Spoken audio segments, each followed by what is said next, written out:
Really. So What's happening? Game of What's happening, Marlena? We're going live now. yeah. So thank you for joining me, despite um, some slight mix-up with the time and everything. But Yeah, you it are it was a mix up because now I'm in a different country and I th- I thought we have the same time zone, but I was wrong.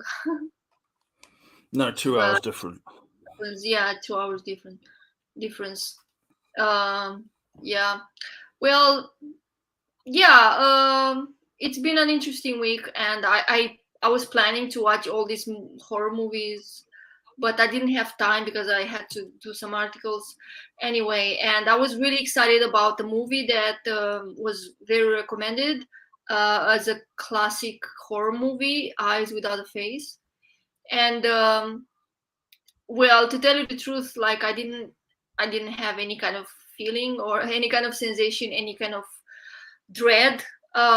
It was more like a psychological movie, maybe.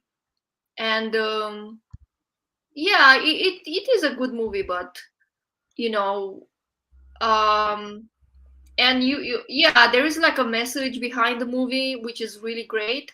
I mean, yeah. And I mean, I've not got time to read this right now, but clearly, you know, there's a lot of interpretation of the film and film yeah, analysis, all that kind of thing. But it does talk about basically it being a sense of basically um, attacking, like the institutions that we're supposed to trust to some degree.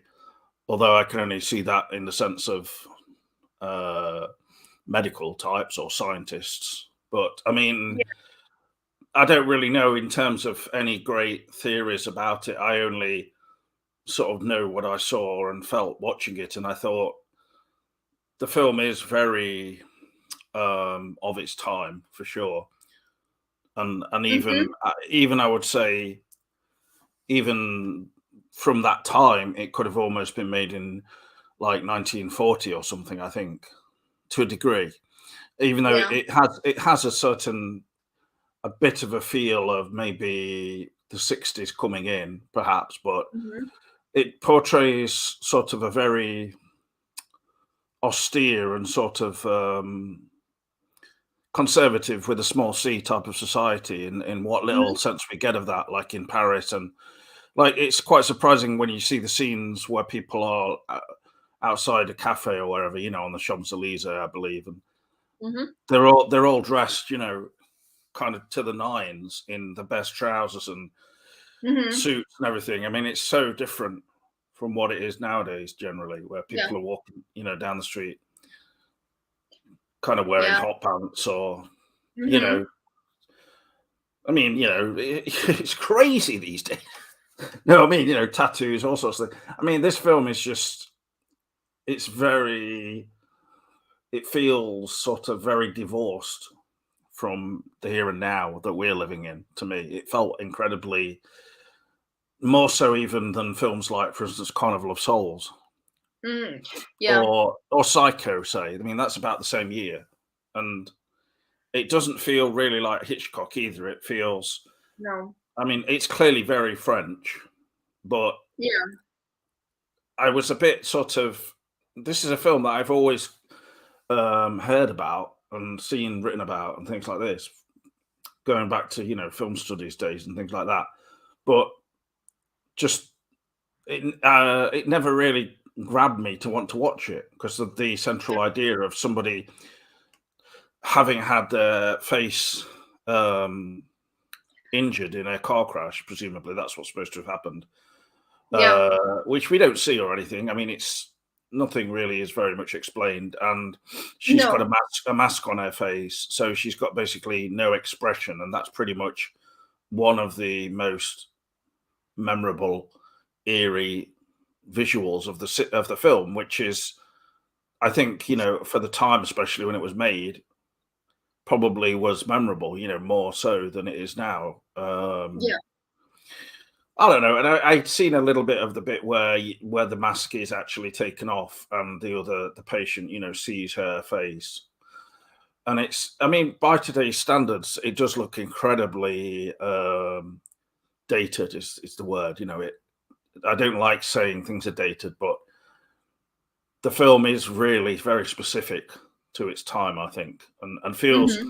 feels a lot more like the 50s than the 60s for sure. It was apparently it was released at the start of 1960, but it doesn't feel like the 60s at all. Any of that idea, you know, of the swinging 60s that we had in the UK, that the kind of rebellion, you know, all the music and everything, Beatles, Mm-hmm. Rolling Stones, and films So like.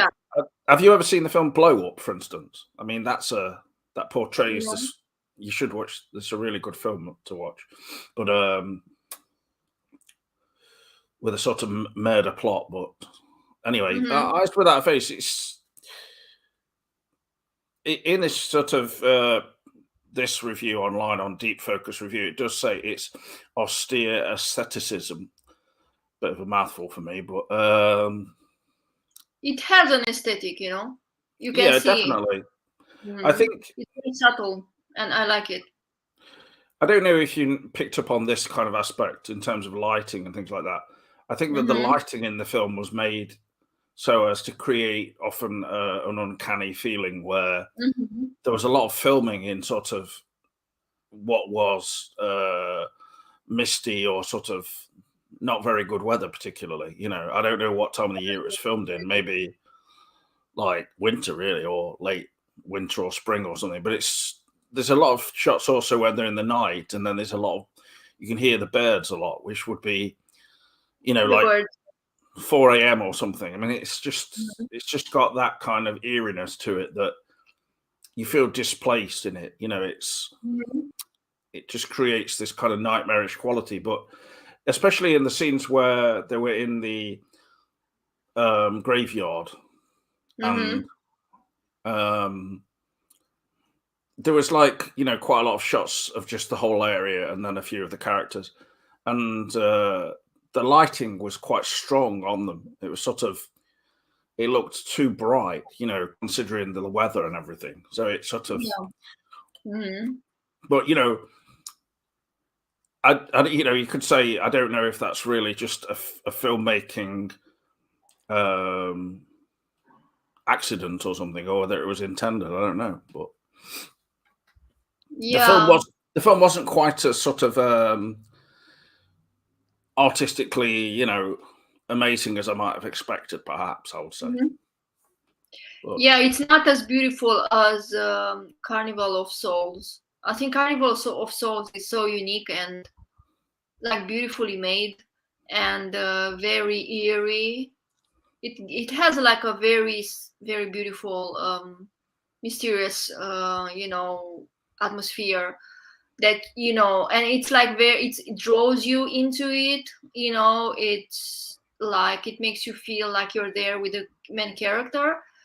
You want to find out what happened to her, and she's so genuine and she plays so well. But in this movie, the main character, the one without a face, it's not very, I know, I can't empathize with her. I just don't feel close to her. She's not very, I don't know, present, or I don't know. I mean, at the end she does something very good, but it's like I can't really feel for her because I don't have, they don't give so much background. I mean, they don't even show the, like you said, car accident. Like they don't, I don't know. It's There's not much information about she her. doesn't really speak hardly throughout the entire film. So, um, I mean, it makes you feel sad, that especially when they show her real face, when this victim, like, she opens her eyes and she sees the real face of this woman, and it's kind of creepy, and you feel sorry for her. But I mean, that's it. There is nothing else going on for her. There is nothing, no additional, information about her, other than she's just a victim of her own tragedy. well, I think the character that's concentrated on for the majority of the film is the Doctor himself, isn't it? So Yeah. it's really just a depiction of his um, madness, you know, at one. Madness. Yeah, exactly. But Desperation, maybe. Also. it's so. I mean, it's so dated as well in the, and I don't mean this necessarily in a bad way, but just, uh, I mean, for instance, the sequence where it's shown a face is being shown being removed Yeah. using the using Oh the my God, scalpel and all those bits and pieces. I mean, that's very good. you know, it's like, I mean, you know, by today's standards, in terms of our standards for special effects or even CGI being used and all this kind of thing, I mean, it's pretty well done within the very basic special effects that they've clearly got. But there are occasions where it is almost like laughable, where he's drawing a line around under the chin and it doesn't Yeah. barely meets. Yeah, You know, exactly. he doesn't even draw the same shape around the bottom of the jaw and everything. But you know, just the idea of them being able to peel it off, it just comes off of the nose and everything with no, you know, it's. I mean, clearly, you know, if that was the case, if I was pulling my nose now, my nose would come out of here or something. So Yeah. that made me furious. I was furious at that. Yeah. Yeah, exactly. But I mean, it's 1960s. I don't know what were the like the I mean the technology. What was the technology back then? So maybe they didn't have so much. But of course, I mean, this is the fault of the director. Because they could have done something else to make you afraid or something like that. But I just didn't have any kind of feelings when they started to remove the face. I didn't. I thought, oh, okay, so what? It wasn't scary at all. Like there was no, you know what I mean? Because I I, expected it in the movie. I expected a horrible scene where they show that they removed the whole face, and I was so disappointed because there was nothing, nothing gruesome about that.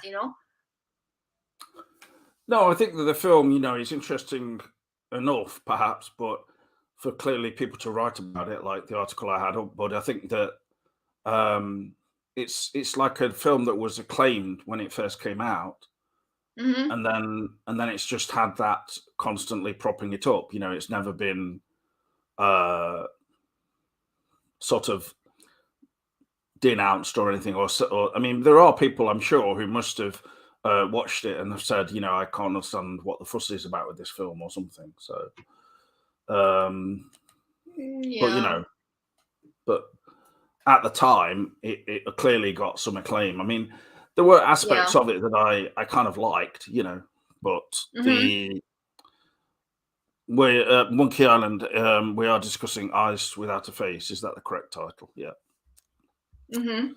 Eyes Without a But Face from that. yeah, like an acclaimed horror movie from the 60s. Yeah, I mean, it's a bit difficult when really none of the characters are particularly, you know, likable or anything throughout it. Or it's not like Hmm. I hated them, but it just didn't kind of quite gel No, for me, perhaps. But I mean, no. the woman who was accompanying him, the doctor, a lot, I Hmm. thought she was okay. She had a certain Yeah, uh, presence, but I think at the same time, really, that none of the characters were developed enough to really care that much about them, and that, you know, really, it was just the film was just creating sort of impressions and a feeling off the back of the kind of attention paid to the clothes that everybody wore, and you know, like she was wearing this black Mac all the time, that hmm, his sort of assistant woman, and it looked kind of imposing and a bit ominous, really, I suppose, and just unusual. So yeah, I mean, I liked the manor house that they lived in, you know, yeah. It was nice. Hmm. but at the same time, it didn't really look very inviting because they had like a whole host of dogs, a dog pound down in the Hmm. basement, you know, and that was, and it was like annoying, you know, it's like the amount of noise you could hear coming from the dogs. It was like, Hmm. you know, creating the effect of annoying the audience. So, you know, I don't know. Yeah, I don't know whether it's because I got the sound on too high or something like that. But then again, I think it was just that was just the style of the film, and it had these whole passages where it had this kind of jaunty, more upbeat music, but it felt like really just um overlaid and it almost just not suited to the scene. Do you know what I yeah, mean? Like yeah, when I you know. and things, it suddenly just went into this kind of like I can't remember with their music, but it was just some kind of The music, yeah, yeah. happy Yeah, music or something. yeah, exactly. Yeah, it's true, it's true. The But dogs, hmm, yeah. Maybe the dogs had some kind of some symbolical meaning or something. I don't know, because there were so many and I don't understand. They were using them for something, but I don't know. Well, they were there to complete the movie, to the final, because they were very essential to the message, to the movie, right? What they did in the end. But well, that was really the only point of the dogs being there. the only point, yeah. But Um, yeah, they should have maybe worked more with this, like meaning, like of the dogs in the movie. I don't know.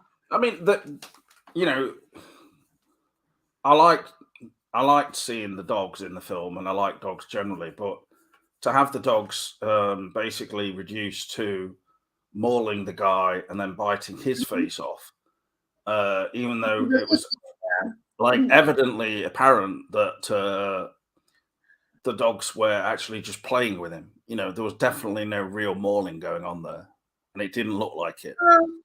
Yeah, maybe they were playing, but my impression was that they were hungry. You know, I don't know. Well, So yeah, the, they could have been, but all I'm saying is just to say, to be critical of what we were watching and everything. It just it didn't create a bad impression that was believable in yeah, terms of true. the dog massacre.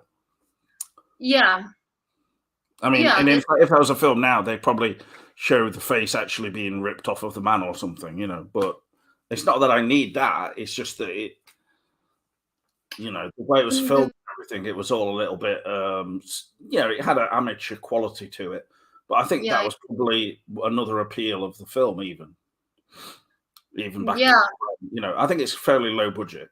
So, It is low budget, but I mean, yeah, it is good that it was low budget, because low budget movies are better, and it had like, I mean, it had like this natural flow to it, and the action was very natural. It flowed very easily, but yeah, there was no kind of horror element, or no nothing really like shocking, or nothing really like tense. There was no tension like in that very terrible sense, like in the Carnival of Souls. But Carnival of Souls is a masterpiece. So you can't really compare anything with that movie, but you know what I mean. no, Mm. I think, for instance, Carnival Souls, at times you can feel some amateur sort of aspects to it at times, and yet that's part of its appeal. Really, that's just showing the way in which the film was really made on a shoestring, and the director Hervey made it um, as his first, actual feature film. He was a documentary filmmaker, so you know, Oh, okay, so yeah, in a way, he didn't really have any experience of like this is how to make a film, and that's part of the appeal of it.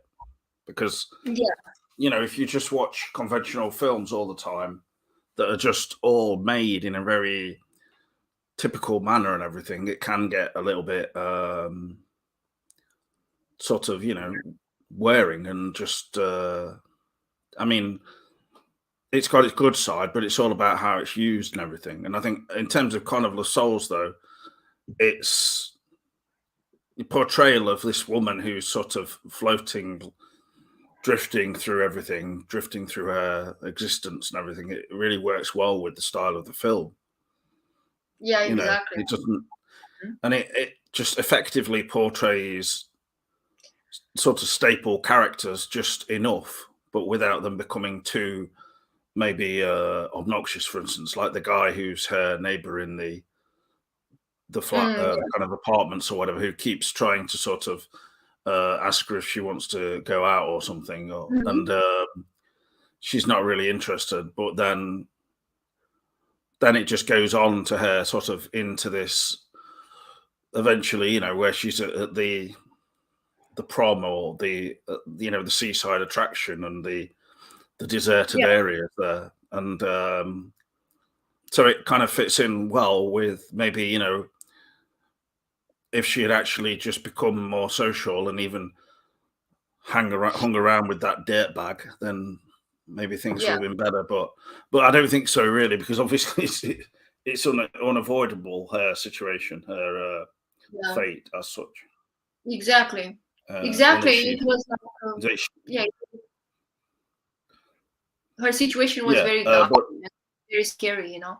So that movie was full of tension, you know, which is great because that's what you want from a horror it movie. has. But I mean, it's not afraid to be a little bit sort of funny in its own way as well. Yeah. I think at times there are moments where it's slightly comical at times, but for instance, the Eyes Without a Face wasn't. It was just so straight, uh, sort of like dead on, kind of rather dead eyed acting, and just Yeah. I don't know. All of the actresses in it just look like they were selected sort of to look similar, or because they had like this very certain kind of look of Exactly. films of that Very time or similar, something, or I yeah. don't know, films in France or wherever European. But it was just mannered, wasn't it, and strange, but Hmm. strange Yeah. film. But I must say, I would really have to know like more about it to and why people found it an interesting and fascinating film. So Yeah, I don't understand either. It has like maybe 90 and something percent on Rotten Tomatoes, which is crazy. It's really, really positively. Um, like it has a positive review, like very many positive reviews. But anyway, I don't know. I'll watch it again because there may be some things that I haven't picked up. You know, I don't know. I need to think more about it. Maybe there are some things that I haven't, you know. It's like highly rated, so there are so many people who think so highly of it that maybe, you know, I don't know. Maybe I'm missing something. I don't know. probably not. I think No. it's like the acclaim that say Night of the Living Dead got back around a similar kind of time, or Mhm. later in the '60s, whenever that came out. Um, not everybody's going to love that film, but for me, it's more sort of applaudable than Eyes Without a Face, really. Yeah. I haven't seen The Night of the Living Dead. I made a note here. Well, the original one is, yeah, it's in black and white, and The original one. Haven't seen it because I've seen the new ones. I don't know. I don't remember the. But anyway, it's like yeah, it's good to see the original movies that were like, you know, like The Evil Dead and all this. Um, yeah,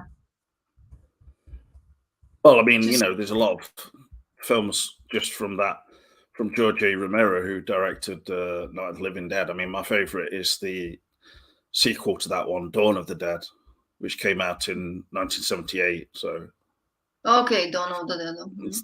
that's not the remake, though. Yeah. Yeah. Sure. Okay. Yeah, I think like if I have to choose between old or older horror movies and newer ones, of course I would have to choose the older ones. I don't know why. It's like, you know, because the old horror movies, they are not trying so hard and they have less technology, and in spite of that, they succeed in creating this horrible tension, and this dark atmosphere. Like, the Birds. I think the Birds is one of the first horror movies that I've seen when I was little, and it's like I was so impressed of that movie. With that movie, it was like very shocking to me. I didn't understand as a child, like, how can birds kill you? It was so fascinating. Like, I mean, in a positive way. It didn't scare me so much. Of course, it was a bit scary, but it was so fascinating. And I was like dreaming maybe one day, there will be, you know, millions of birds, coming and ripping everyone apart. Of course, it's like a dark desire, but it was like, because when little children think of only dark things and all this kind of, A they have only birdemic. birdemic. Birdemic. Yeah, I mean, Imagine. on that note, though, I just want to fulfill my obligations to Monkey Island. He's asked me to sing a bit of Eyes Without a Face, so I think I'll just do that. Oh, that's cool. Hope you can tolerate this. Mm-hmm.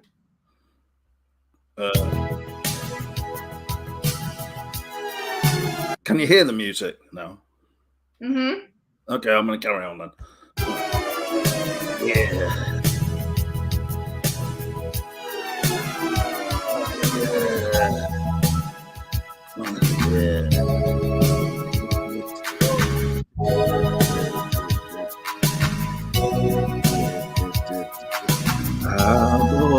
Out of hope, one more that I pray could bring forth when I'm far from. Don't call me on the phone, tell me you're alone. Yeah, it's easy, it's easy, but how to get released? Oh yeah, eyes without a face, eyes without a face,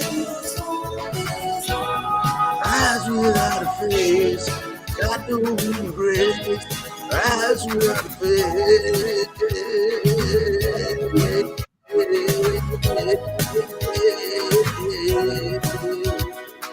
I stand so much, believe it or the lie, keep the dream alive.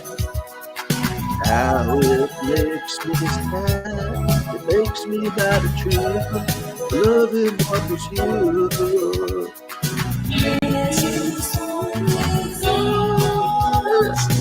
Right, that's enough of that now. Thank you. I hope you enjoyed that, Monkey Island. I did it at different speeds for you, even. Hello there to regular guest Quarty. We've not got so many people tuning in tonight. Sometimes there's been more, at least maybe 8 people or more. So you changing the speed of the song, I think it was a nice touch because it gave the song a different rhythm. Fun. No, that's actually how Billy Idol wanted it to be released, but Faster than they said the slower. record company said you can't release a song that keeps changing speed, and he thought he was going to be the first person to do that, but so I'm just doing that really to honor him. He's great anyway. That's my favorite song. Well, I do know this that for a matter of fact that, and as a solid, cold fact, that Billy Idol is massive in Romania. Really? Massive. Billy Idol here. I saw a poster when I was in Romania, and it said Billy Idol, playing concert. So I thought, and then I noticed also when I was going up some kind of mountain, and there was these rocks on the side of the going up there. Someone just stopped their car and decided to spray Depeche Mode on one of the rocks. That was so. that was probably Depeche Mode themselves, just because they thought, if we do that, then maybe we'll have more fans in Romania. Yeah, that's yeah, normal behavior. we'll really be able to get them kind of on board with our kinky leather fetishism and religious songs like Personal Jesus, which is Depeche Mode is about a great. man who has Jesus in his pocket. And then also, Alanis Morissette wrote the song later on called One Hand in My Pocket, which was about a private issue personal to her. So, anyway, yeah, Billy Idol obviously was massive in Romania. Is he massive now? Have you seen any posters? No. For any Probably concerts? no. Like the thing is that I don't really go to concerts here in Romania. It's like the only reason is because of the I mean the long distances to the main capital. Like I'm very far from, I'm like close to the mountains, and the capital of the city is like in the southern part of the country, which is really far. And yeah, it's I like how you say mountains. We're going up to the mountains, whereas me, I say I'm going up the mountain.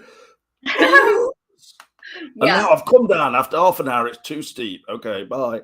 It's great, I think, because the mountains, in the mountainous area is really amazing. I mean, yeah. Oh yeah. Well, I mean, I went in somewhere there, and I was like, I enjoyed it a lot, especially when I went to Bran, the Dracula. But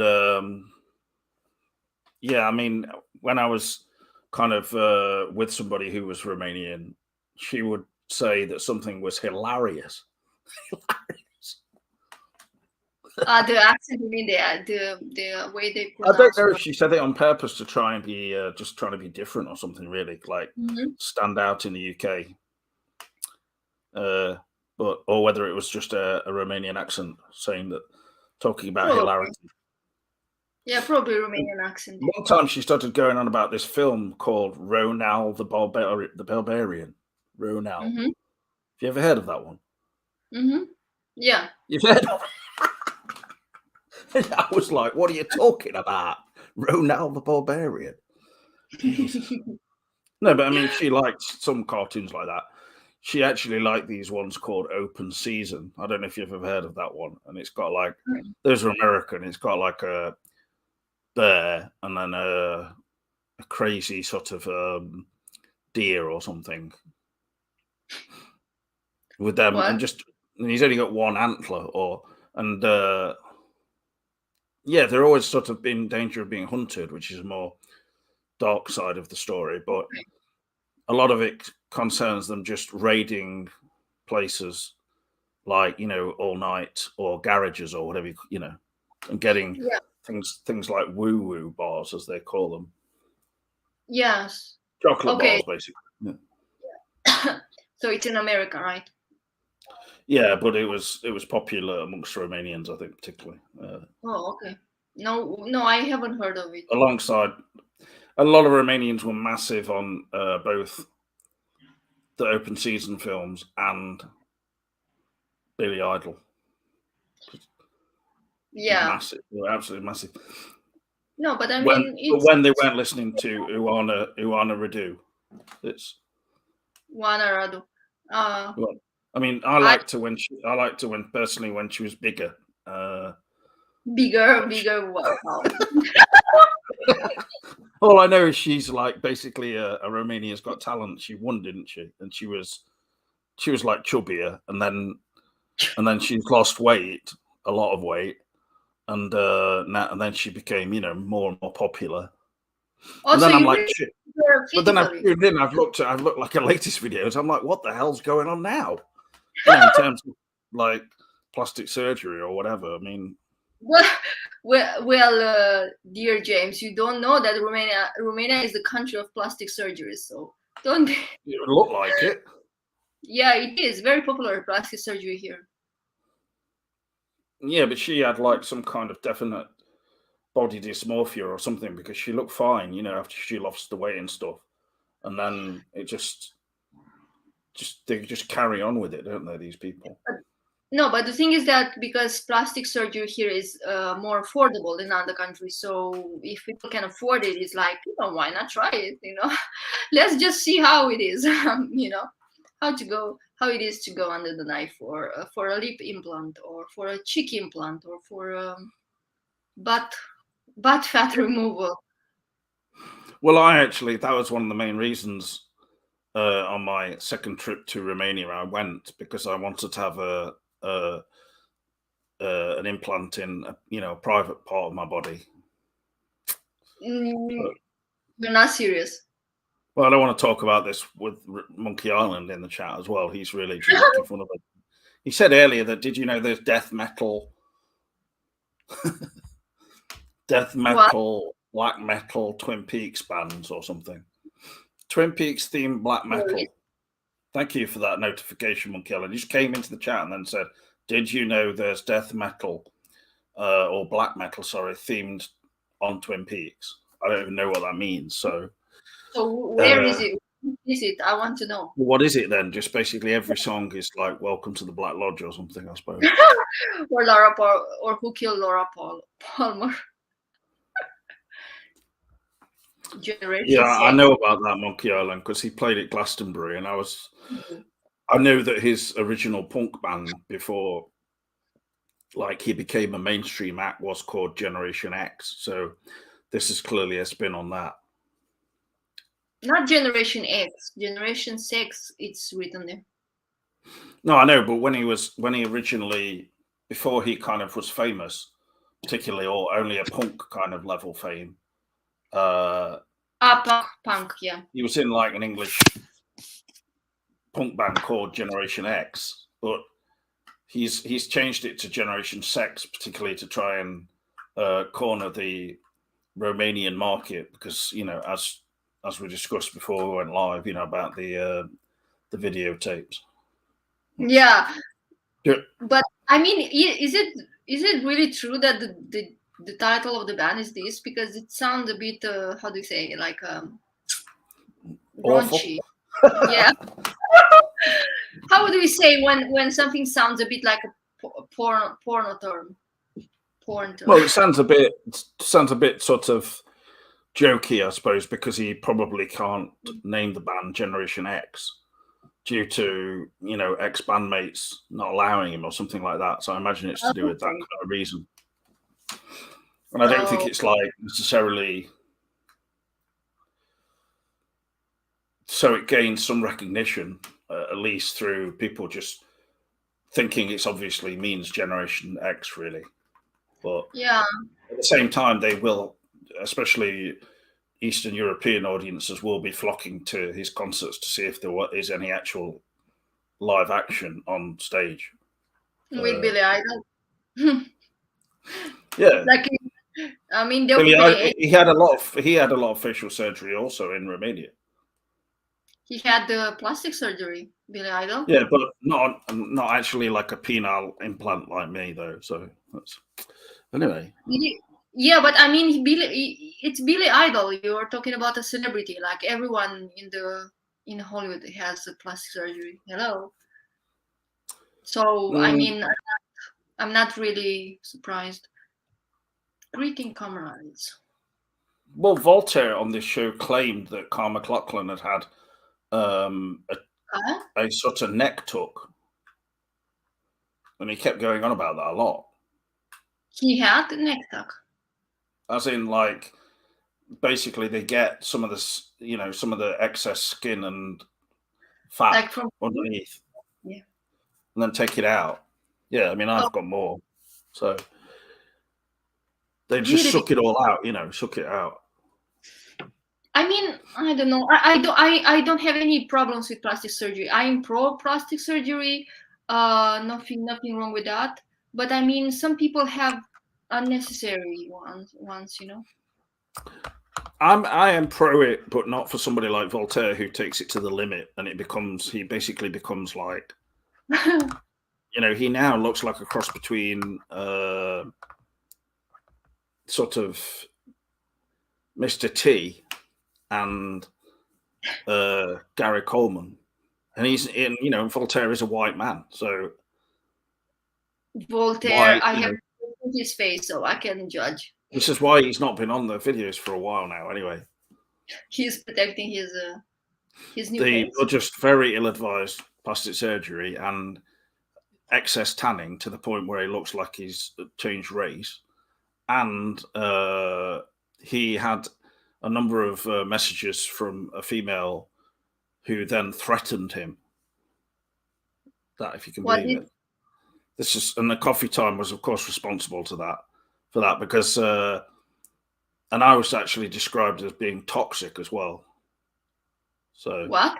this is not the first thing that someone has ever said that about me or other people associated with coffee time. But personally, I don't view myself as toxic towards anyone, or in particular, the opposite sex.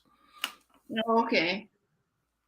But if somebody's annoyed with you, then they're going to say a lot of different things, aren't they? So yeah, I know they can tell you a lot of bad things.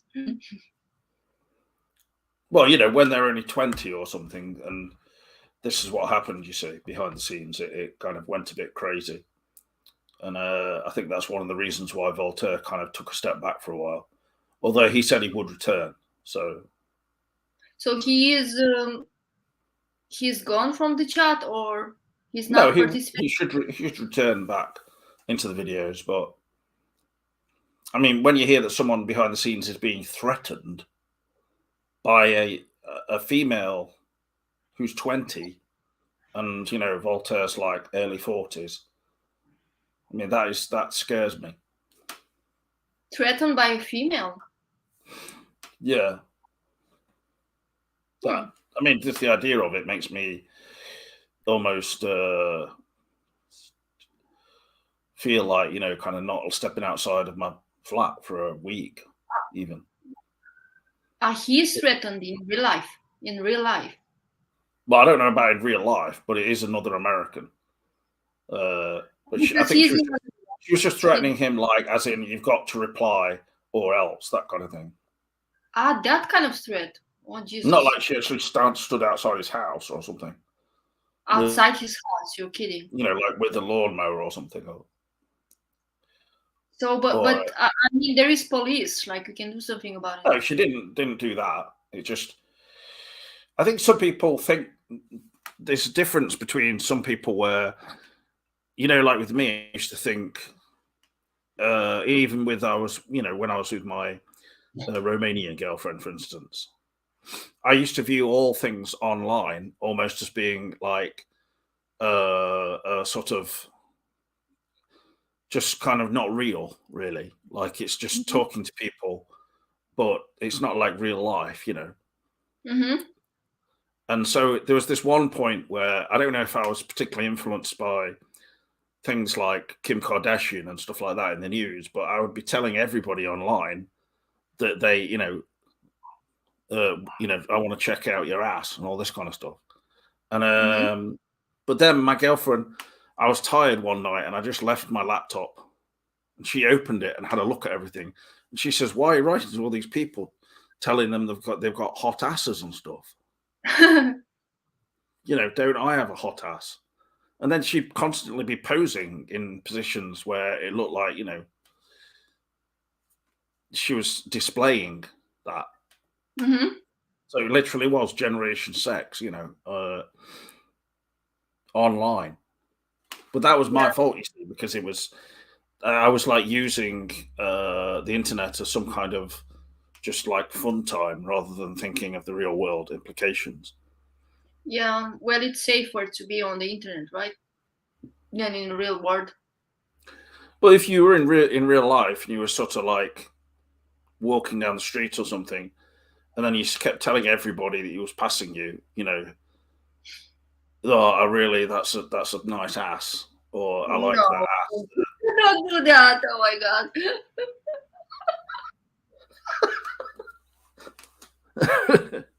Not to men, but my situation. I mean, it doesn't matter, men, women. They will press charges probably. You never know.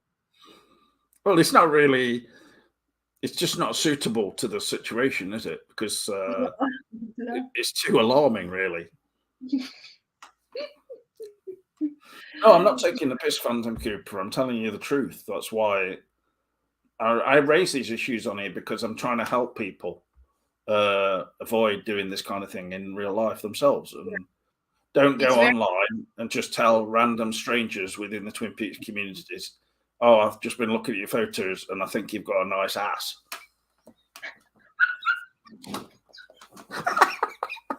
oh my god, that's so I also feel compelled to tell people that they have a nice ass, especially to men. But you know what I Right. do to, yeah, to express myself? I just say it Well, to, and I just say it to a friend. I met someone who has a really great ass, something like that. So, there is no harm done. And you feel better. I think it's one of the highest accolades somebody could have, to be um, commended on having a nice ass. That's. Yeah, yeah, true, true. But no, I think because nowadays in it's our very chat it went too far, because we had like during when Twin Peaks was shown, the return and everything, like we had the executive producer Sabrina Sutherland come in, and somebody, like, I don't know whether it was Phantom Cooper or someone else, they were saying that she had a nice ass or something oh like really. that. Yeah. Mm. Well, yeah. Well, it's not in real life, so Or they were no. questioning whether she liked hentai, which was some kind of like lesbian manga or something, because she posted it on What? her Instagram or something. Mm. Question about what? These things are quite popular now. So there were people asking if she liked hentai. It was this kind of Oh, really? Oh my like God. manga porn type with Yeah, lesbians in it. yeah. Okay, but she doesn't have to answer that, so.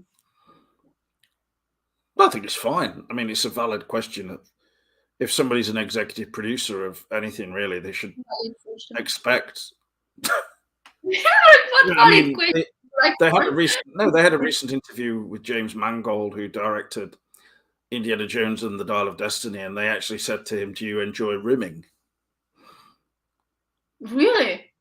Which is, I don't even know what rimming is. I just said it. I don't know. And he said, "Not really, but thought I was here to talk about the film, not about sexual proclivities and stuff. So that's all right. Can we move on?" I bring You this know, up now because I just went to see that film. So not a which? rimming film, the Dial of Destiny. Oh, okay. Is it a new movie or what?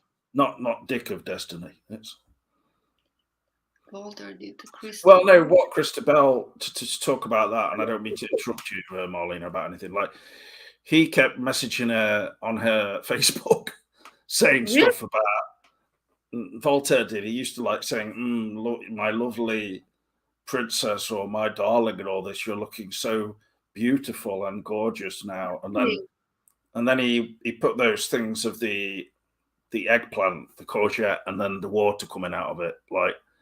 And I said to him, I put questions underneath it saying, "Voltaire, what the hell are you doing? Like, this is just highly disrespectful." And Really, really. I'd be putting these, angry faces and all sorts. It was a bit of a joke, but I But felt if I didn't stand up to Voltaire, no one would. yeah, but she should have blocked him. Or how can you even send messages to her? Says a rim Joe. Not now. She's not been on social media since the end of last year, really, about the same time that Lynch stopped doing his weather reports. She got So enough of that, right? some people said that Lynch invited her over to his house, and she's like sleeping on a camp bed, and making like a new movie with him, obviously. So Really, but are they involved or no, I what? mean, What? I have heard that people have said who live in around near where Lynch lives, and it's apparently not really a highly populated area. For instance, in the hills there of where his house is, that there's been a lot of work going on around the back of his house, like Mm-hmm. workers visiting and construction and stuff like this. So, Mm-hmm. and he did say that he wanted or Kyle and Laura Dern said that he was more interested in doing something more like his original style of filmmaking, like Eraserhead. Mm-hmm. So that will Oh. probably be like what I just described, a film about Christabel sleeping on a camp bed and eating army food. I don't know if you've ever seen the channel on YouTube called Steve 1989. Mm-mm. He No. eats. He always eats army food. He's American. He always says like, "Let's get this out onto a tray," and he's this kind of quite young guy, really, and he does it really well. But Okay.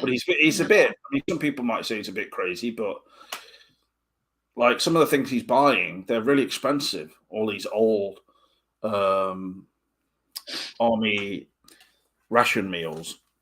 If they're like, Yeah. say, 40 or 50 years old, you have to pay a lot of money to just buy food that's barely edible. So, but no, I mean, some of it's edible, but it's a crazy kind of thing, really, when you think about it. But sort of Yeah. a part of history. Yeah, and I did go and see this new Indiana Jones, so The new movie. yeah, yeah. 2.5 hours. So, it really felt like 2.5 hours, frankly. The only one thing I can say in the movie's favor is that it definitely improves after about the halfway, picks up, and I rather thought it was good overall. If you like Indiana Jones, you'll like it. I think.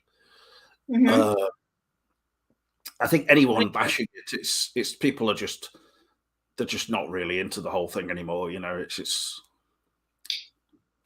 It's a bit old fashioned now, almost, isn't it? But just Well, running I don't around know. looking for artifacts and things like this. But Yeah. not bad for what it was. It was all right. So anyway, it was definitely better than the fourth film in the series. Anyway, so Yeah, I can't say much about it because I haven't watched this movie, but I know about it. So I'm more into like horror genre and dramas, all this kind of stuff.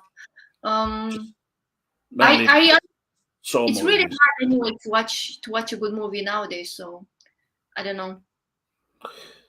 Well, it's a question of like where you look and finding ones and things. I think it's picking up now ever since the pandemic and stuff. Though there's more chance to find new ones.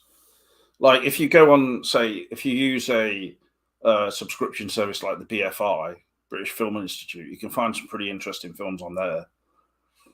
Okay, yeah, I think that's yeah. how Okay. I think I found Eyes Without a Face on there. Or, I mean, I can't complain about the quality of it. It looked really good, but it's just seems quite old fashioned in comparison. Like there were a few bits where it was obviously filmed in Paris. I like those. So Yeah, it was great to see Paris in that time, and yeah, and there was like this where this woman was taken was the suburb of Paris with the trees and the vegetation and all this kind of stuff, which was great. But I mean, it was so short lived. It wasn't anything extraordinary, like I mean, in the Carnival of Souls, there was much, the place where she was. Yeah, like you I could think see. Eyes Without a Face was pretty much just like a sort of like a 45-minute um episode of something, some kind of anthology series or something, and they just stretched it out. Yeah, exactly. Yeah, I agree. I don't really see how it warranted to being an hour and a half, really. Mm-hmm. Mm-hmm. Yeah. Yeah, I have seen Barry's Afraid, Tim, and I Oh, was he's like, afraid. Nice. it's Joaquin Phoenix, so. But yeah, it's a good film. I mean, I liked the first. Funnily enough, I liked the first half or so of that film more than I did the rest of it. I would say, Tim. I really, really, really enjoyed the kind of frantic and comedy aspects of him living in that awful neighborhood and just all the crazy stuff going on. And then I really liked it when he was adopted by that family who hit him with their truck. But then once it went off into the later segments in the woods and all that kind of thing, it lost me a little bit, I will say, because it just changed pace too much. And I really enjoyed the sort of the manic craziness of the first whole part of it. I mean, it's totally crazy, some of the stuff in it. In one part, he's having a bath, and there's this man above him, like on the kind of trapped up in the ceiling, like he's somehow managed to get up there, like stuck, like with his, legs on the sides of the wall and stuff. And he's having a bath there, and then this guy just starts making noise, and he's about to fall. Eventually he does fall on top of him in the bath. And there's a naked man outside holding a knife out, and the police constantly trying to get him. Mm-hmm. Yeah, that kind of thing. I'll definitely look into it. But I mean, because you mentioned something about woods, and there was something about woods in this movie, Eyes Without a Face, and Twin Peaks had the woods and all this kind of stuff. I think it's like many movies use this element, the forest, to create this kind of eerie feeling, and I think it's working really well. I really like it. Well, I mean, but in Eyes Without a Face, better in some things than others, I think. And yeah, I think if you even watched the Disney film that they made, which is something of a curiosity, called Watcher in the Woods, and you might enjoy the wood sequences in that. So that's a really good film, honestly, Marlena. If you don't like it, then I don't know what to say. But I'll show you one thing before. We won't do a really long video tonight or anything. We'll just keep it to an hour or so. Yeah, let's keep it short. But well, I know you're already getting fed up on me now, so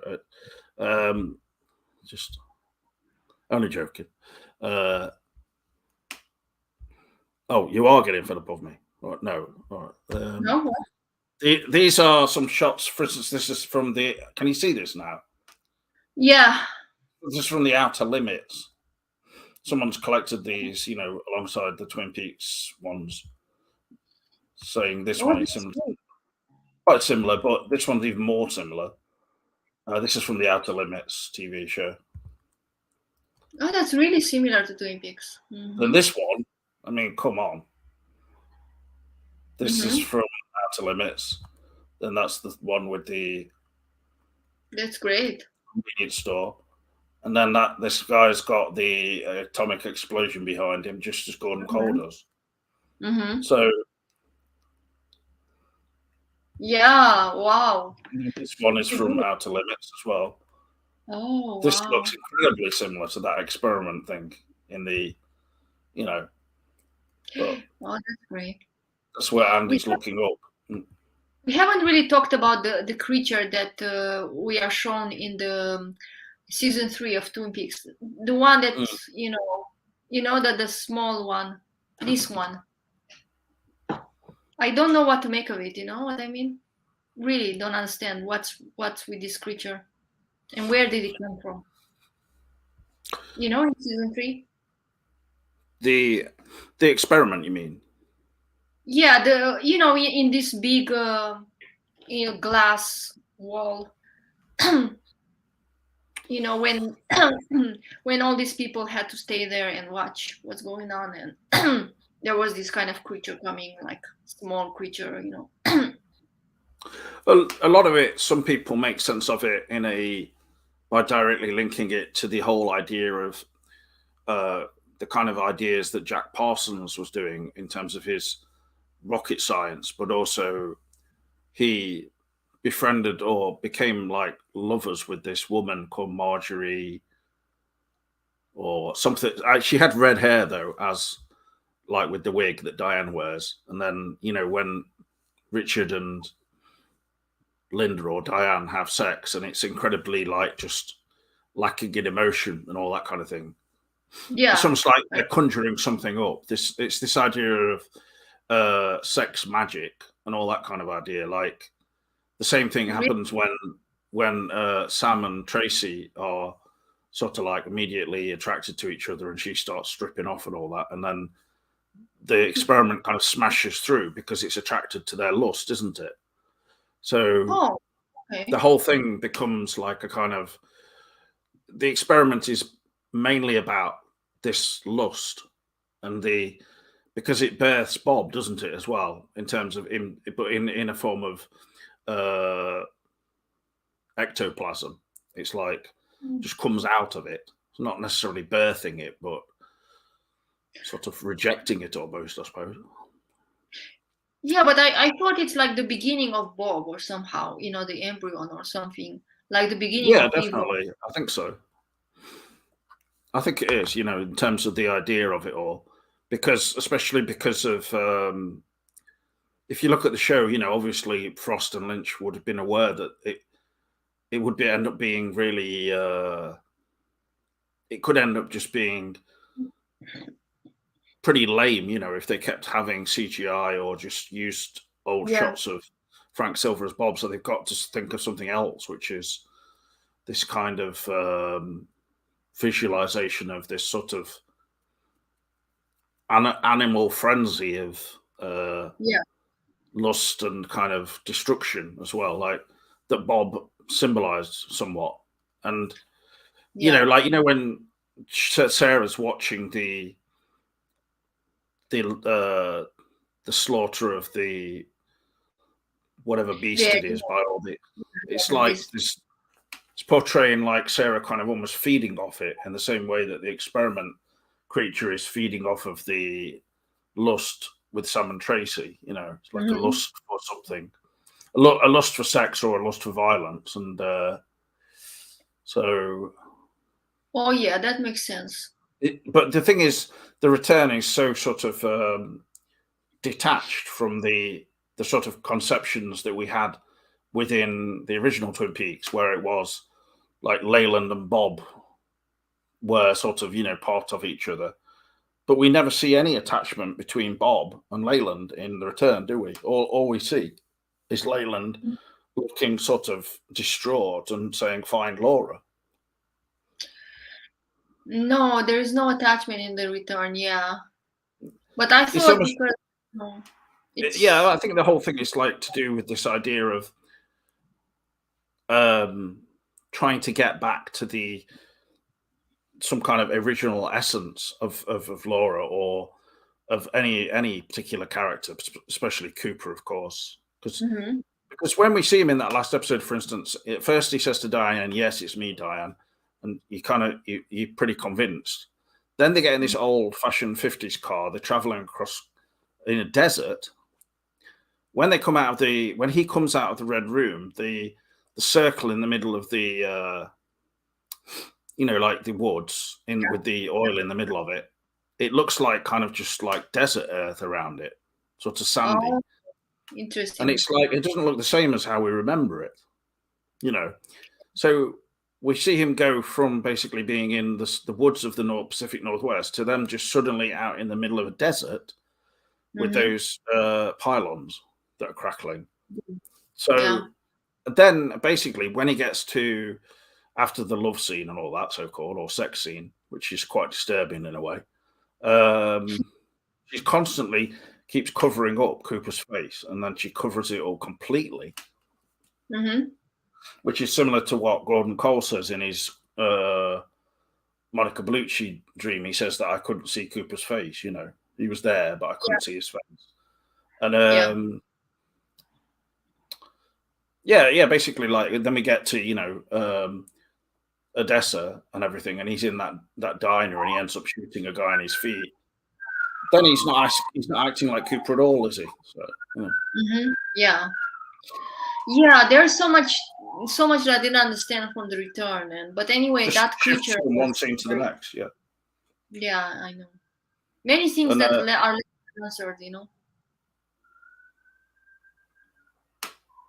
I mean, maybe we will have a season 4, so there will be more hopefully things. we'll just go straight to a season 5. I think. Um, Yeah, well, Yeah. what I was going to say though, now in terms of the with the outer limits thing, I like putting sort of definite kind of interpretations on things that almost sound too good to be true. Like when you actually look at it, it does make sense. For instance, though, that a young Agent Cooper would have watched the Outer Limits, and those images, etc., would have stuck in his head, right? Yeah. Like as a little boy or something. And so, if anybody is like one of the big dreamer in Twin Peaks: The Return, it has to be Hmm. Cooper. So maybe he's imagining certain things through his filter of like, you know, TV visions, etc. And I mean, I don't see that as a particularly problematic kind of way of looking at things. So it's possible. Yeah. Yeah. Anything is possible, but yeah, there is a similarity between Twin Peaks and Outer Limits. I think I've watched Outer Limits, but I forgot about it like long time ago when I was smaller. But yeah, it was like a horror, right? Or like mystery TV show. Don't remember, right? I think there were Mystery, so yeah. many back then. There was, you know, probably the most famous is the Twilight Zone, and then there was other Right. things like um, Night X Files. Visions, or well, X Files was later. Yeah, that was like 90s after Twin Peaks, even. But in like going back Yeah, to the 60s and things, there's a lot of that kind of TV. X Files was after Twin Peaks. Yeah, right. Well, Yeah, you're right. only just, yeah. Well, yeah, that's another one. I mean, even X Files was renewed for a new season, right? Was it? Pardon? I don't understand what you mean. Sorry. X Files was also returned on the screens. The new Oh yeah, season. it was. It was. Yes, not so long Oh, ago. A few years back. yeah, yeah. Because I watched it when I was little, but I have to refresh my memory because I don't remember what how it ended. You know, the X Files, whatever. I don't remember the end, so I need to watch it from the beginning to so I can watch the new season. You know what I mean? Because I think it's a really good show, with all the mysteries and you know unanswered questions and all this kind of stuff. It's a yeah, it reminds me of Twin Peaks a bit. I think it's a pretty strong show for people who want to watch such a mammoth thing. I mean, it's, you know, if you wanted to start watching that all now, it'd be like 200 episodes. 200 episodes. Well, maybe. I don't think.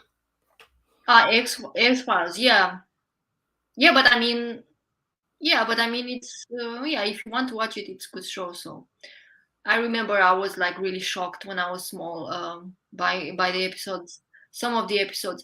And I mean, if you think about it, if you compare it with Twin Peaks, at least in X Files things can be possible. You know, I mean, you know, with the crop suckers and all this alien stuff, alien science.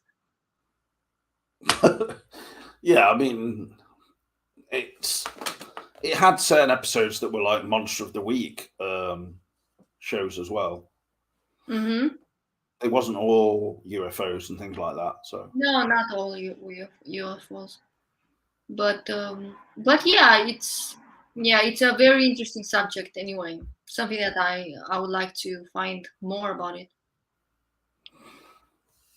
is it You warm know. where you are now? Oh, Yeah, it's warm. Yeah. Well, we have like 30 plus degrees in the summer here, so my room's a bit warm, yeah, because I left the window closed all day. So it's whilst I not was the not, typical English weather here. So it's different. It's like Mediterranean weather. I know, yeah, I can imagine. Mm. Hmm. But Well, remember, I yeah, am half Romanian. It's, you are. No, you are not half Romanian. You are like you hung out with a lot of Romanians, and you imagine now that you are half Romanian, or you forgot that you are English. I didn't really hang around with them. I just sort of like was allowed to keep a steady distance from them. So Well, you would fit in the Romanian crowd for sure. So you are like I'm not sure about that. Which crowd? which crowd? The bad crowd. What the men working in the forests? the workers, yeah, the forest workers. I mean, we have we don't actually have like many. Wait, no, we have forest workers. Yeah, because yeah, someone needs to protect the forest because there are many fires and illegal picnic. No, illegal. Well, no, I mean like the ones who actually are taking, the timber on trucks and stuff. Because I did Yes, see there are that, and stuff like that going on here because obviously it reminded me of Twin Peaks. So yeah, but I mean it's like things here are like yeah, it's quite nice to be here because there is a lot of nature and a lot of very it's like in abundance here, the nature and all this yeah, kind of stuff. yeah, I And can remember like being in the hills and stuff. yeah, In abundance is the right sense of it, and it gives the right impression. And also, it's say like English countryside is more, like gentrified or kind of farmed and sort of, it's got a certain look to it, hasn't it? It's more wild in Romania in some it respects. is wild. Yeah, I mean, I don't know if it's in a good way, but I mean, the English countryside is really nice and it's organized and all this kind of stuff. And yeah, I mean, Romanians in the countryside, it's like many things are illegal there. If you really want to nitpick everything, because I mean, there are some things that you shouldn't do, but people are doing, like animal abuse, domestic abuse, um, probably drugs from kids who are growing up there and they are like given drugs or something like that, and I mean, no one is questioning it because that's how it is, you know. But I mean, They it's the way it is.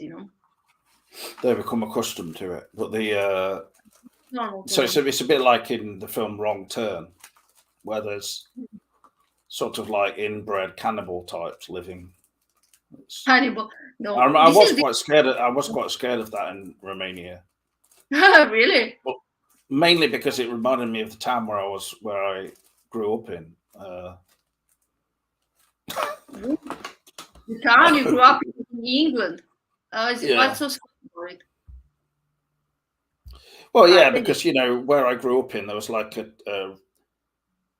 there was a cinema in the town called the Hippodrome, and you could go and see, say, A Nightmare on Elm Street 4, The Dream Master, and then whilst you're in the cinema, you might just accidentally become molested by a cannibal you're or kidding. something, or not a cannibal, but an inbred person. So, Oh yeah, okay. I mean, no, things are not so extreme in Romania, probably. well, like you say, you would sit down with your friend, and then maybe you just wanted to go and move closer to the screen, and you went some aisles down, and then sat there on your own, being a bit anti-social or something, and then Hmm. suddenly you just became aware that beneath your feet there was someone actually lying on the Ew. cold floor of the cinema, like just looking up at you. That. Oh, that's grim.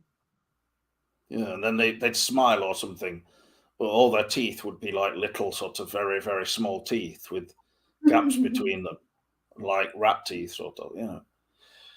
Okay, you had some weird experiences there.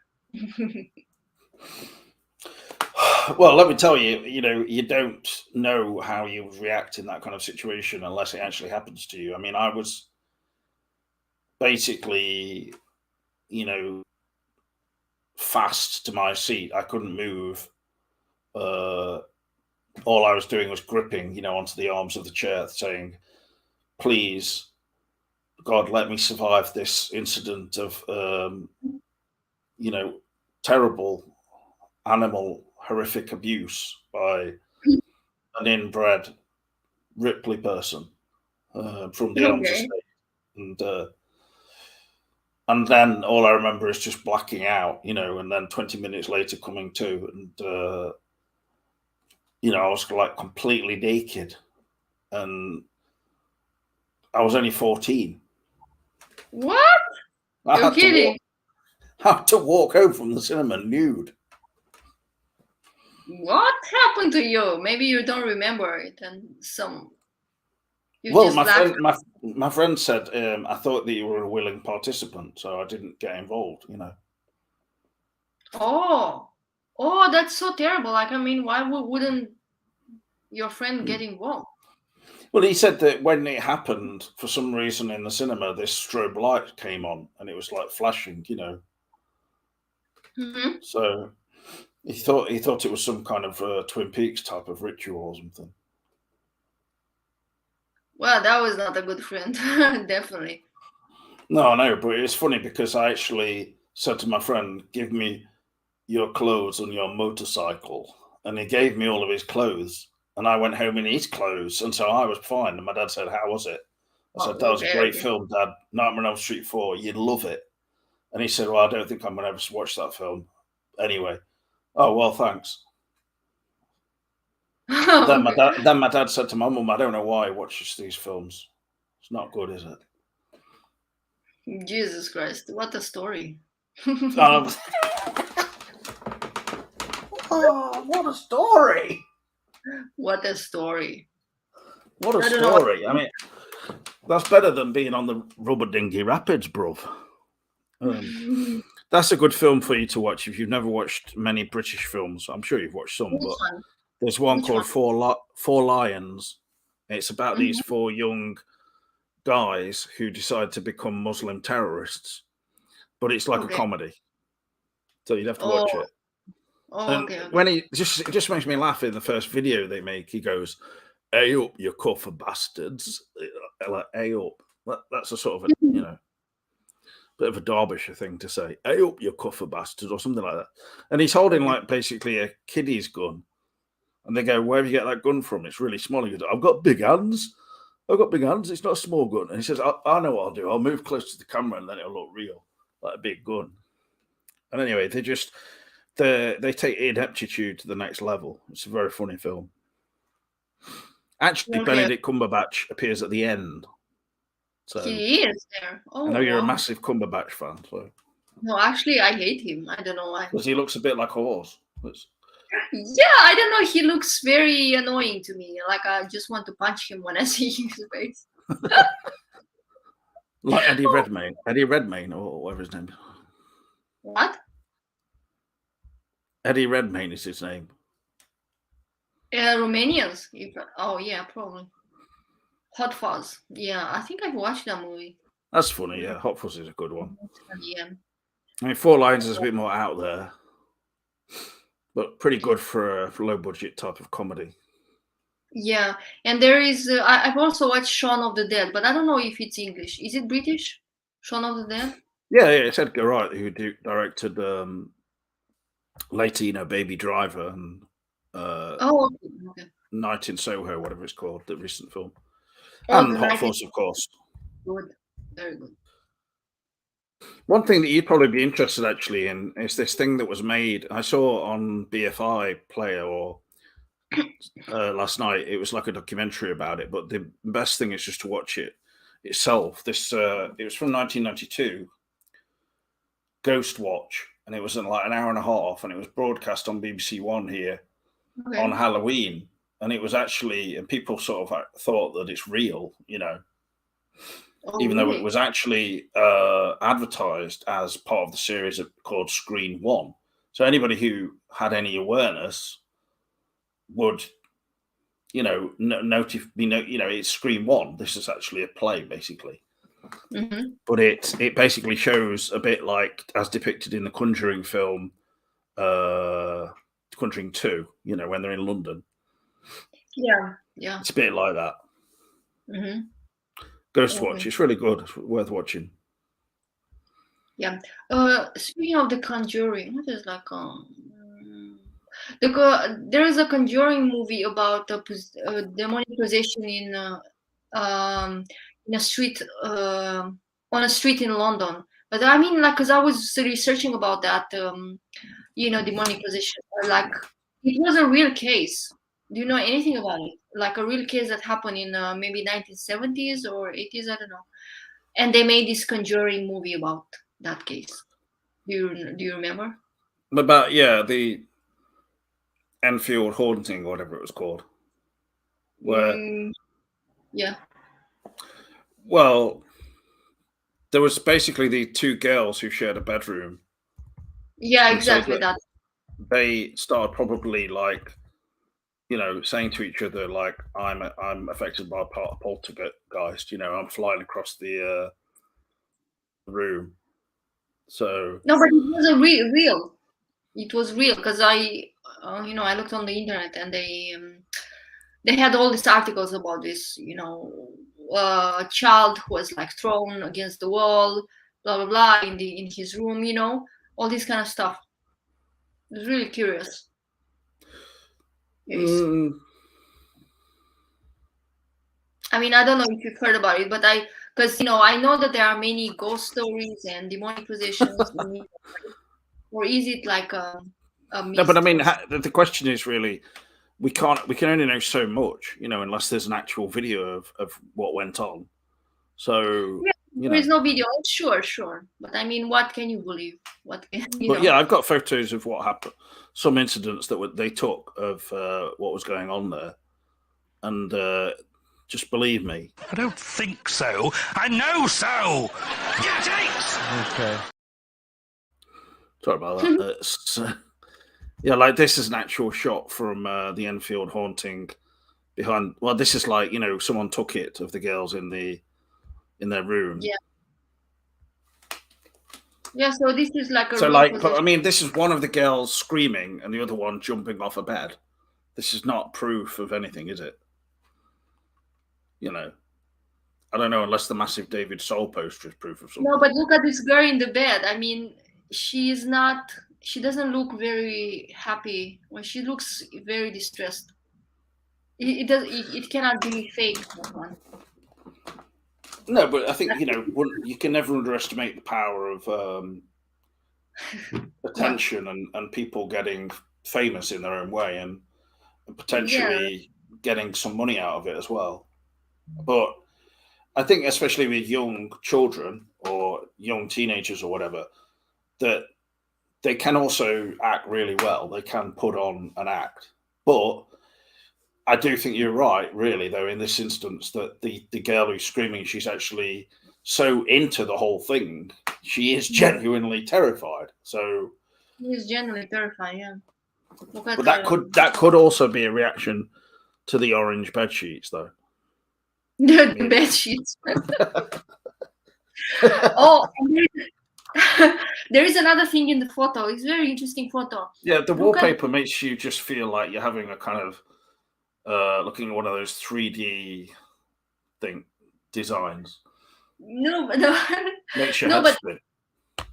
no, but the woman who is no the girl who is like seems like flying is look at she's also terrified. Look at her mouth. Yeah, but All right. no, Well, but I'm not. I'm not how saying she's not, but I just think. there is nothing weird or demonic. Well, you have to look closer, Phantom Cook. No, I'm not. I'm Don't. not. There's different photos though. What is funny is that they took more photos of one of them jumping off the bed and the other one like no, and then the other one's not in the bed in this photo, but I can't save it. It's not.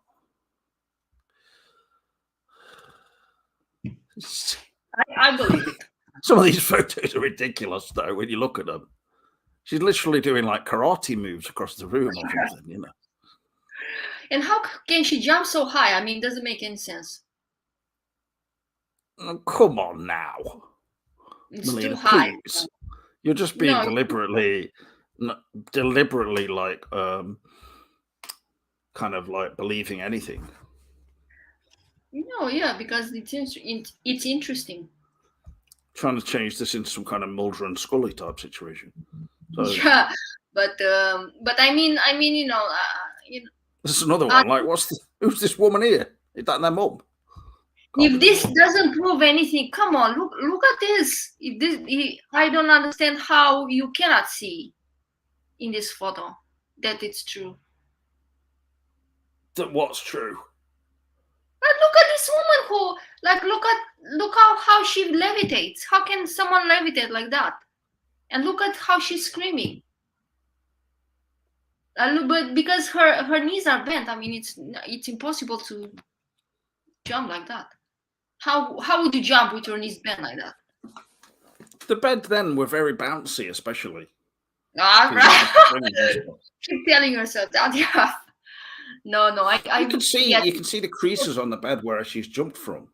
I mean, so what is the crease? It doesn't have. It looks like it's having fun. Come on, don't poo on this photo, because it's like the wallpaper. Well, the wallpaper is horror indeed. Yeah, I agree. Yeah, beds still have springs, but you know, I mean, yeah, it does make it look like she's going to a level that is sort of like above what bouncing off the bed would look like. But the thing is, she's like quite skinny. She's probably actually doing a form of yogic flying that is connected to transcendental meditation. I've actually reached the highest level of yogic flying, and one day in Derby, I achieved yogic flying and travelled about 2 miles. So this is yogic flying. Yeah, because I mean, you are not there and you don't know. Of course, people won't believe from the photos, but I mean, her knees are bent. It's not normal to jump like that. I mean, who would jump with their knees bent? Yeah, but why is she jumping and then doing like a camp thing with her hand? She's going, oh. I mean, that's not normal. No, it's not normal. It shows like she is like forced. You don't have to turn it into like a mockery. She's doing like a 70s kind of camp character in like weird TV shows like Are You Being Served, going, oh, sorry. I think Isabella Mars. No photo would be genuine enough to. Thanks for the words of wisdom from Gary North, with a picture there of Monica Bellucci. No. She's just jumping off the bed. Yeah, of course. I wish most people would be that down to earth and based in reality and not sort of like. I mean, Marlena's trying to start off a whole new conspiracy here, or conspiracy. I'm just disingenuously trying to earn millions from a new film about that. But there's like actually already a film called, there's Conjuring 2. I can't remember what it's called, but anyway, there's also a TV show called The Enfield Haunting about this. So this is The Enfield Haunting. I think it's the same thing, right? I mean, me and Voltaire had a lot of jokes about The Conjuring 2 because, he was saying it's like a realistic portrayal of England in the 70s. Like they're all cockneys and stuff. And then, but what's funny about that film is like they live in just a semi-detached house, but in the set for the house, it looks like really grand, like a really large house. No semi-detached house in London looks like that. Okay. But I did like it because they actually, what I found quite funny about that film is it sort of had a set for the back garden rather than, they didn't film it in a real garden or anything. It's just a set, and it looks quite good, honestly. So it just shows how you can make sets and things like that. Like if Lynch is filming in his back garden or whatever, you can make them look really good. It's just a matter of, taking the time to do it. I thought those films were decent enough, but the third one I was not so keen on, of the Conjuring films. Conjuring 3? The Conjuring 3, The Devil Made Me Do It. The Devil Made Me Do It? Oh, it was not good at all. No, it wasn't. It seemed like a bit of a, I don't know, like not really much effort went into it or something. No. It was just like maybe mostly to get money out of it, but yeah. Nathan. Yeah, those posters on the right wall are pretty disturbing. It is disturbing, it's true. But I don't know who that guy is who is smiling. Yeah, but like that's back then. It's like back then, if you're like 10, you can have a poster of a middle-aged man on your wall. That's fine. It is disturbing, yeah, it's true. I mean, they should have. It's not disturbing because it's not like they were so much. They were young. Come on. But it's like a replacement for a father figure for them or something, I think, isn't it? That is the disturbing part, because they felt like they didn't have a real father, so they had to put one on the wall. Yeah, but what is more disturbing nowadays, like in Beau is Afraid, the Joaquin Phoenix character is injured and he's put in a young female's bedroom, and everything is like Japanese pop, K-pop, all over the walls. Okay. Like, that's disturbing. No. Where K-pop every band looks exactly the same, and they're all like sort of really simpering and sounding love songs, going, "Oh yeah, oh yeah." The Korean guys, yeah, like BTC. So what is the name of that Korean group? Very famous. That's BTS, yeah. BTS. Yeah. Yeah, it's because when I was young, I had posters with John Bon Jovi and Joshua Cadison and Backstreet Boys. Okay. Stop laughing, because they were sexy. I don't know who the middle one is. You said the second one. Sorry, Joshua Cadison. He was I don't know who famous. that is. He was like a piano player. He was famous when I was younger. But anyway, and they were like like youngish, maybe not 20 or something, 20s, 20, 30. I don't know how old was Axl Rose in the 90s. Maybe he was Well, he would 20, have been like 30, 20, early 30s or something. Yeah, maybe, yeah. And I would never consider putting an old guy on the wall, like on a poster, in a poster. I mean, it's quite disturbing at 14. But none of those were that old. It's just that people looked older when they were even younger anyway then. So yeah, that is disturbing. That might tell a bit about why they were so distraught in that house. Right? I don't think anything that caused them to be distraught was related to Starsky and Hutch. I mean, they were probably like late 30s or something. I mean, the guys in those posters. Yeah, it's just that it didn't look like Bon Jovi because they weren't sort of all pimped and preened. No, I mean the guys in the possessed girl's room, right? Yeah, that was Starsky and Hutch. Yeah, so that's just a popular TV show. It's like having a picture of Bill Bixby, who played the Incredible Hulk. Yeah, I mean it's popular in Britain, right? Yeah, I mean when I was like in my teens, I had a massive picture of Terry Wogan on my wall, and also for when I was feeling a bit, sexual, Margaret Thatcher. Margaret Thatcher. Are you kidding?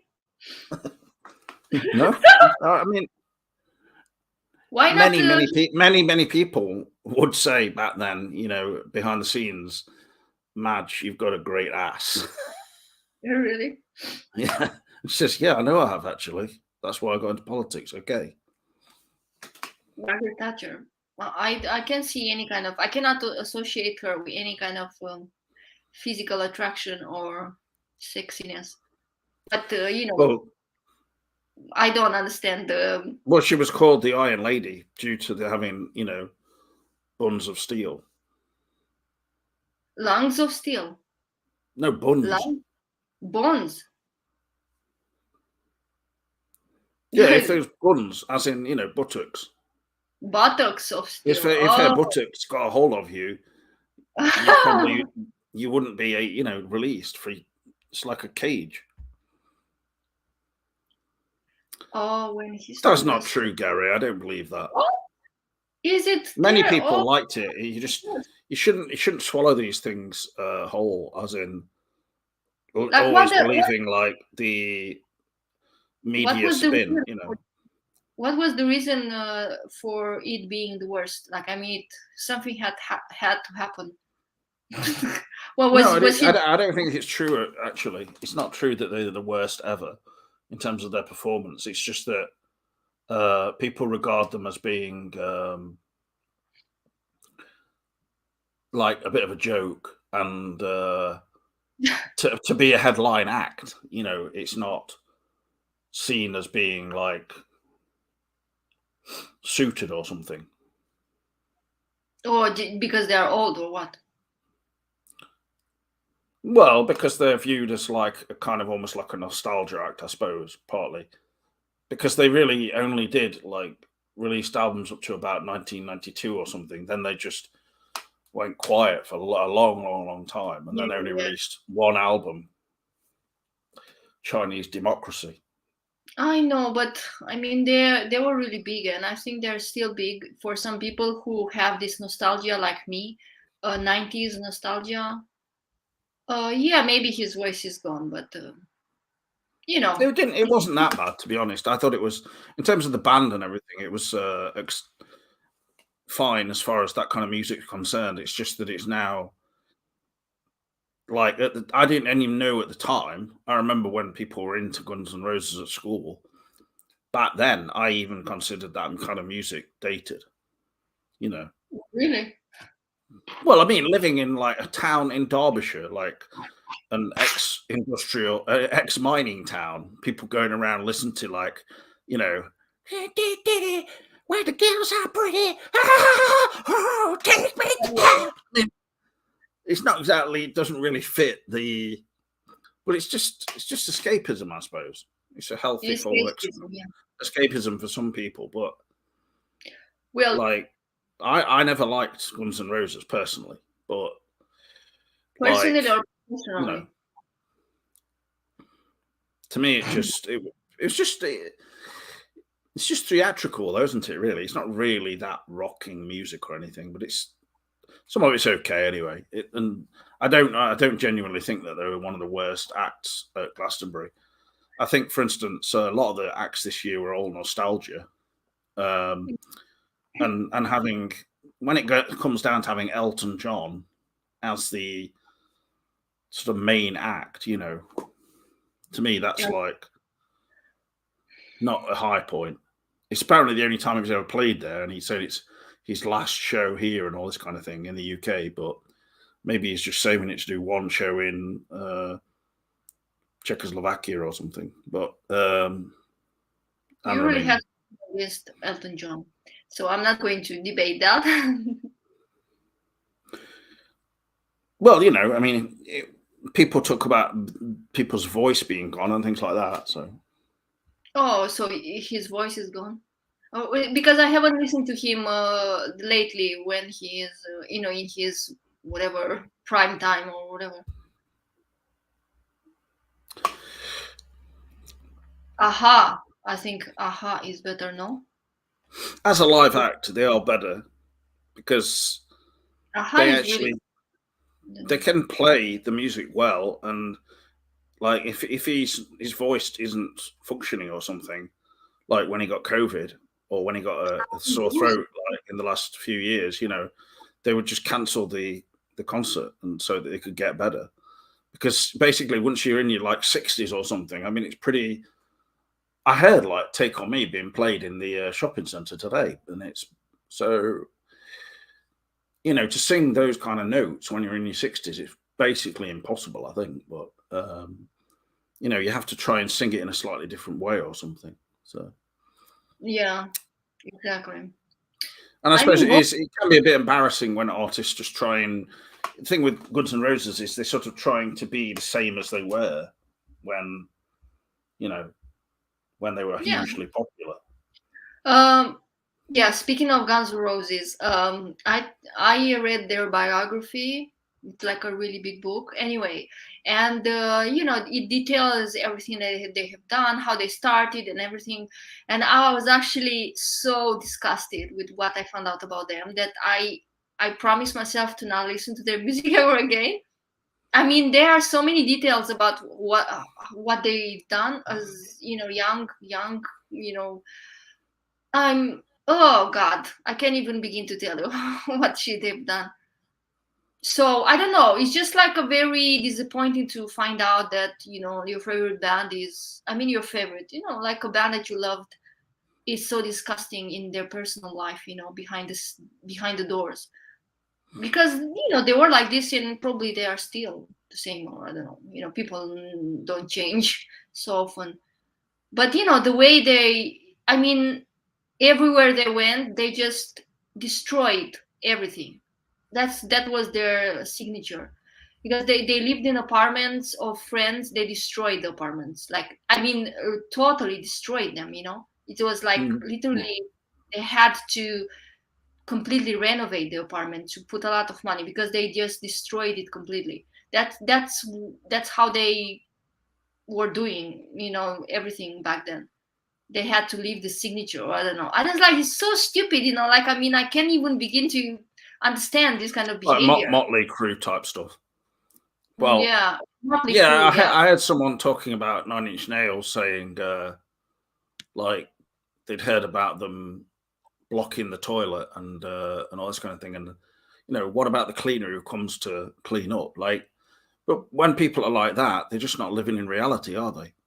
No, And no, Guns N' no. They were Roses sold like 30 reason. million copies of their first album, and then the thing is, though, from there, though, is the only way is down, because how long Yeah. can you kind of stretch out that? I mean, the second album apparently was different to the first one and all this kind of thing. I should probably listen to it all so I can assess it. But, it's not like they've had a long career where they've had lots of different styles or changed or anything. So I can understand why Gary might say that they don't warrant being like a headline event at, Mm-hmm.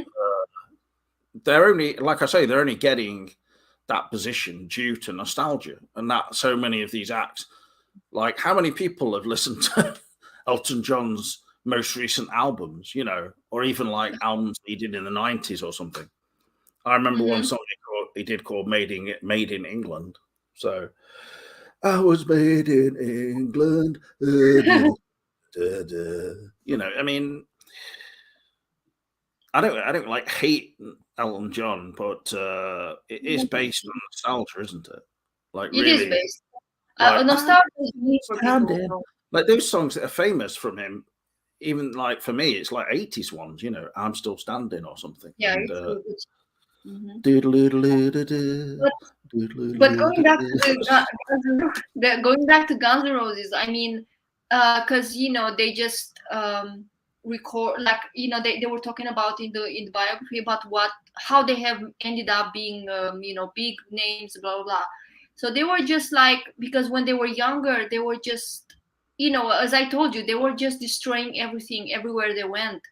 But they, And they just got lucky, because I mean, a they band were like Guns N' Roses, there would have they been other weren't bands who were just as good as that in the kind of LA scene or whatever, but they just hit the jackpot basically.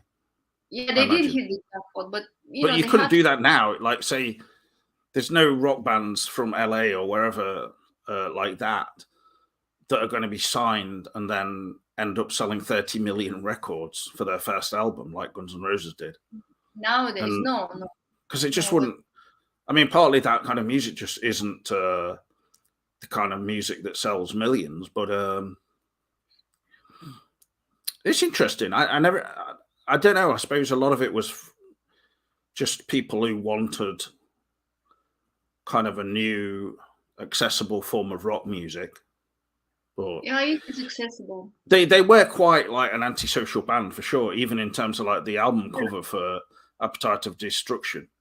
The original yeah, album cover had like this woman who'd been like raped on the front of it, mm, but they yeah, had I to know. change it, because yeah.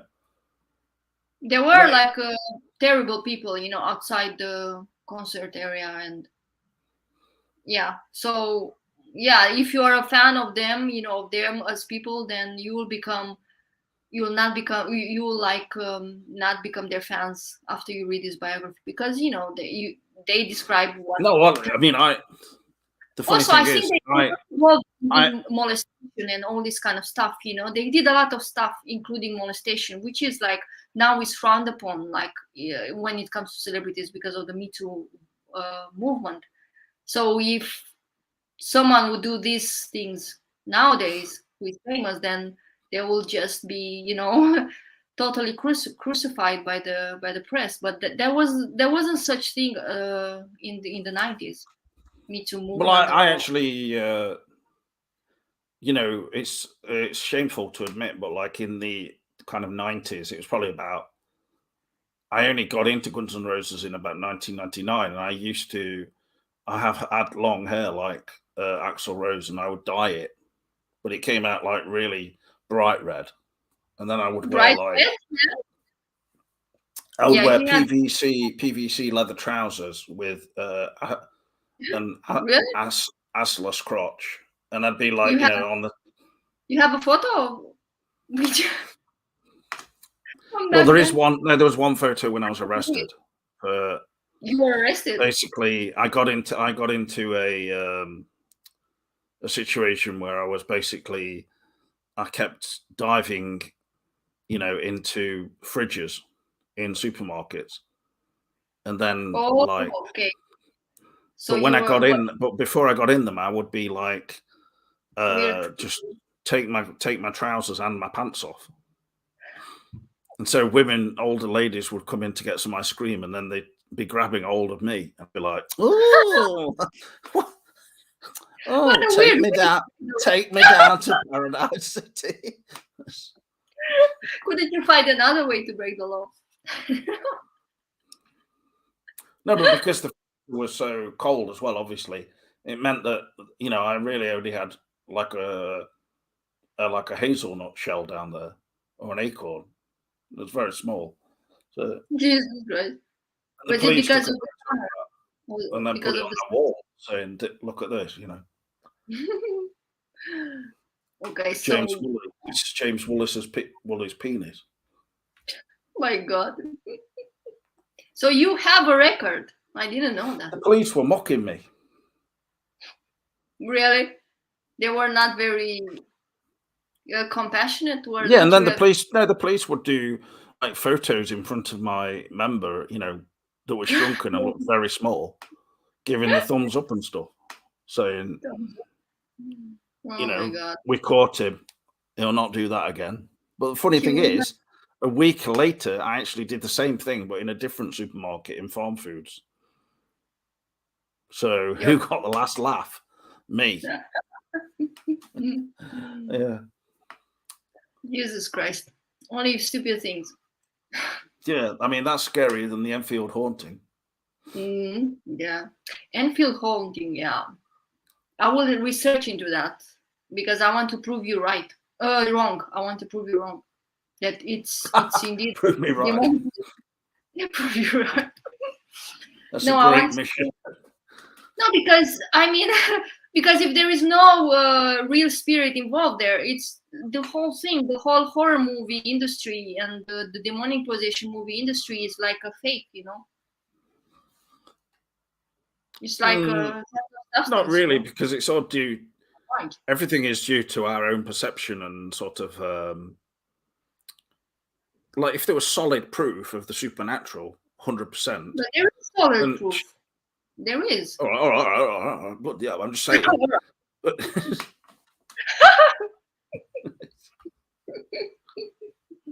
no, but as an example, though, like for instance, I really enjoy the Exorcist films. I don't even mind if a new one comes out, which there is a new one coming out this year, and it's terrible or anything like that. I'll still watch them. Like I like Exorcist 2, The Heretic, which was ridiculous, but I like it nonetheless.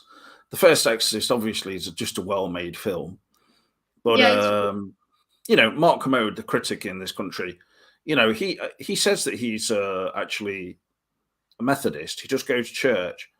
So I presume that he would believe in the idea of possession and things, but he said recently he doesn't believe in possession. So, and yet he says that that's his favorite film. So, oh my God. I'm sure that you could probably discuss that a lot, though. He maybe thinks that there is like evil or something like that, the idea of evil, but it doesn't take hold of someone in that way, So, which. And how do you explain the positions in Romania? There are many in church filmed. There is a proof on camera. I don't know. It could be to do with like, people believing that they're possessed more, and probably a lack of like, a not believing in, say, mental health answers, Yeah, you know. exactly. So Yeah, if someone's schizophrenic, for instance, you can very much imagine someone who's seeing things or thinks people's talking to them. They could mistake this for a possession, you know. yeah, But that's maybe somewhere in between, you know, like, because I mean, we all have something in us possessing us, like whether people believe you've got a soul or it's just your brain or something. I mean, you know, there's no real answer to the idea of possession, is there really? So, yeah, um, I true. mean, I'm open to the idea of things kind of taking hold of someone, whether it's coming in through the window in the form of an ancient spirit called Pazuzu, who I Zuzu. was actually drawing pictures of Pazuzu with my nephew who's 8, and he started saying Pazuzu, Pazuzu. I thought, oh no, he's actually summoning a demon now. You're afraid. I was very scared. Yeah. No, but it's like it's a demon of the wind. Well, you can't And do the that. thing that You can't summon a spirit. You have to use the Ouija board or Ouija board. well, that's shown in The Exorcist, but also they mention the Kinderman, the detective, talks about when you have a warm air coming in through like the breeze and things like that, or whichever way, you know, it can be bad for germs in terms of, you know, I mean, you could perceive germs as demons if you wanted to. Germs of demons. I mean, I don't know if it's a very helpful way of looking at things, but That yeah. No, but I mean the signs of a spirit in the room is cold air, not warm air. That's what I knew. Cold air. If you feel cold air. yeah, I think I was getting it the wrong way round, but something to do with like a mix, you know. I can't remember. I'd have to find the exact quote from the film, but No, okay. but But there anyway, I is think a new Exorcist movie. Have you seen it? Like the Pope's Exorcist. oh, I have seen that one, but that's not like an actual official Exorcist film. There's one coming out later this year called Exorcist Believer, so I'll be Oh, okay. interested to see that. But you know, the Pope's Exorcist, I didn't really like it myself, so Oh, okay. thought it was just Oh, too silly. But I thought we'd better end the video now because we're only going to be and on for an hour, Marlena. it's a long video anyway. I hope you're not too angry about my comments about Enfield. So No. I am not, but I have something to read about. So thank you for that. well, we can settle that next time. Yeah, sure. I'll have Yeah, to study it thoroughly as well. yeah. It's I might yeah. do some photos of me actually jumping off my bed as well. Try to not jump. Your knees bent. well, no, I actually jumped backwards onto a bed when I was staying in a hotel in Ipswich because I met Oh, Kevin, who I knew from doing these videos. And the funny thing is, someone paused the video of me throwing myself backwards onto the bed. I was doing it in enjoy, and they captured it, and then you could see something going on in terms of the boxer shorts, like something was exposed. And they took a capture of that, and this drove me to near madness when I was in the hotel in Ipswich because I was so distraught. It's terrible, what? you know.